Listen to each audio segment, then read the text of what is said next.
In a quiet village nestled against a forest of ancient trees, there lived a family of modest means. The father, a woodcutter by trade, had 3 sons. The eldest 2 were strong and sharp-tongued, quick to boast about their wit and skill. The youngest, Simpleton, was neither strong nor clever, or so everyone thought. He was the kind of person whose kindness was mistaken for foolishness, whose silence was read as ignorance. But Simpleton didn't mind. He went about his days with a quiet smile and a heart untroubled by pride. One crisp morning, the father decided it was time to gather wood for the coming winter. He called his eldest son. "You're the strongest. Go into the forest and bring back enough wood to last the season." The eldest son puffed out his chest, took his father's finest axe and strode into the woods.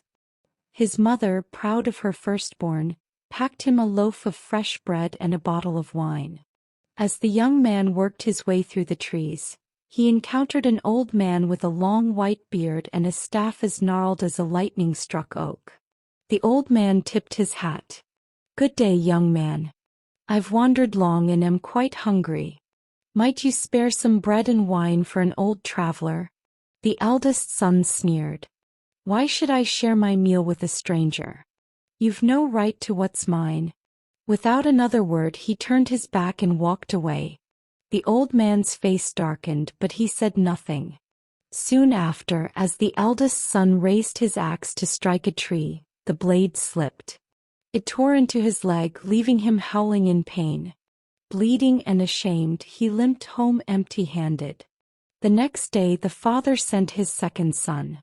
"You'll do better," he said. The second son, eager to prove his worth, took the same axe and set off into the woods, carrying another loaf of bread and bottle of wine.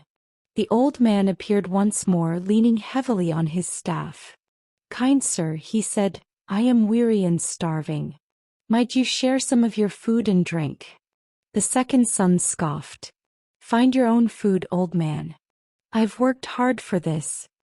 He waved the man away and continued on his path. But like his brother, he too met his comeuppance.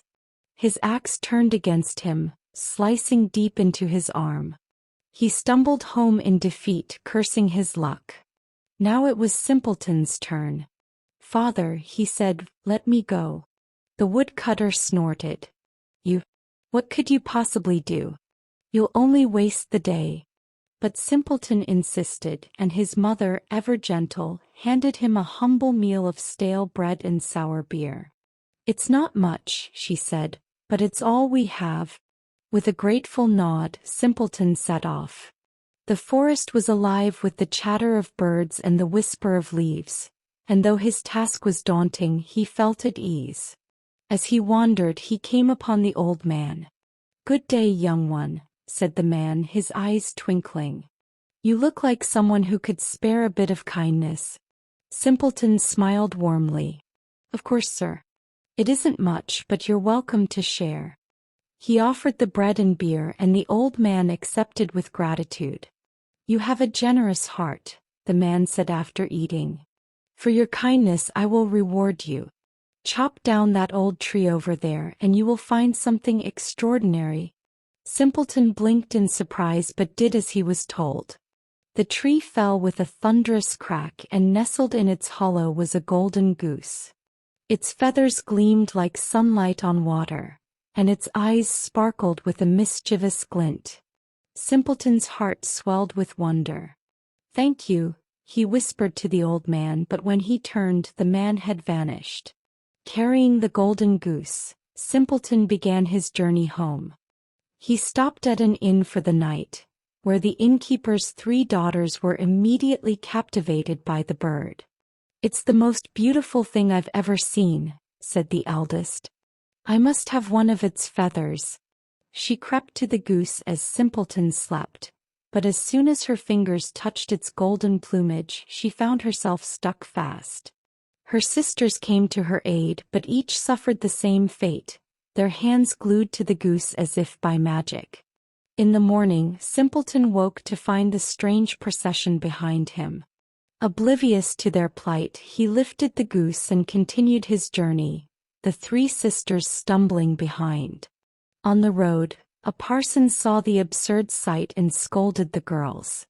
"Shame on you for following this boy so shamelessly."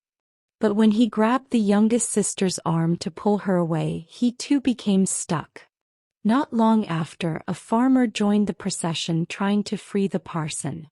By the time Simpleton reached the next village, a parade of people trailed behind him, their faces a mix of horror and humiliation. The commotion drew a crowd, and soon word reached the king, whose daughter had not laughed in years. "Bring this boy and his ridiculous parade to the court," the king ordered. "Perhaps he can amuse the princess." When Simpleton entered the royal hall, the sight was too much for the princess to bear. She burst into peals of laughter, her voice ringing like silver bells. It was the first time in years that joy had touched her heart, and the entire court erupted in applause. The king, though delighted, was reluctant to give his daughter's hand to a common boy. "You must prove yourself worthy," he declared, setting Simpleton 3 impossible tasks. The old man reappeared to help him, guiding Simpleton to complete each challenge with ease. A ship that sailed on land and sea, pearls gathered from the forest floor, and water drawn from the world's deepest well. Having no further excuse, the king allowed the marriage. The princess, still smiling, was overjoyed to marry the one who had brought laughter back into her life. The golden goose vanished into the skies, its magic fulfilled, and Simpleton, no longer underestimated, lived happily ever after with his bride.